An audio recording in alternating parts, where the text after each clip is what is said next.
I grew up in a mountain town in Mexico, and nothing in my childhood could have prepared me for the life of adventure that I lead today.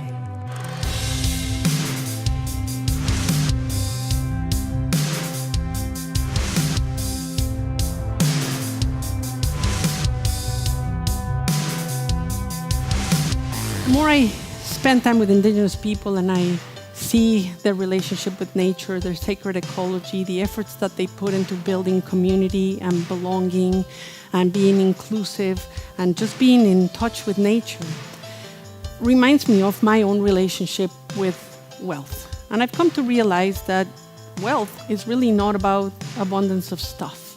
When I was a young photographer many years ago, I had the opportunity to go on an assignment to the Amazon, to this tiny village called Kenjam. One of my favorite things was the way that people greet themselves in the morning. They say, "Me comene," and it means I see you and I am accountable to you. Because when you live in a village of 150 people in the middle of nowhere, you really need to depend on everybody else in your community to survive. And I started thinking about this idea of enoughness. Because these people, even though they had so little, seemed to be so complete and so fulfilled, even in the absence of money. And I thought about their creativity, their ability for storytelling. I thought about their sense of belonging to their tribe and their community. I thought about the way that they relate to their own spirituality and their sacred ecology, their relationship with nature. And even though I didn't know it at that time, for me, it really was the beginning of a lifelong exploration of what it means to be enough as a human on this planet. I wanted to find my purpose in the other things that I'm passionate about. I'm passionate about the education of young girls. I'm equally passionate about the creatures in the ocean.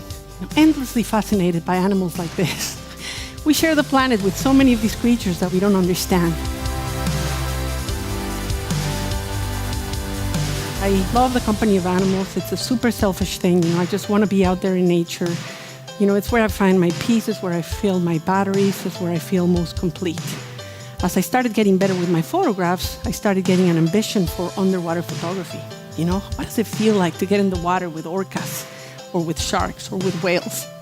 The easy pictures are the ones that everybody else is making, and the ones that are going to be more important and more interesting are a little scary sometimes. I want to invite you all for just 3 seconds to close your eyes and think about what your dreams really are. If you're dreaming about a bigger house or a better job or a bigger car, then our journey ends here.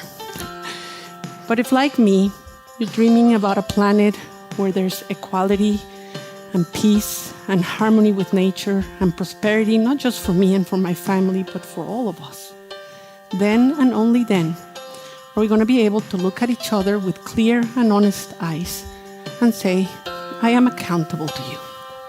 Me comene. Thank you.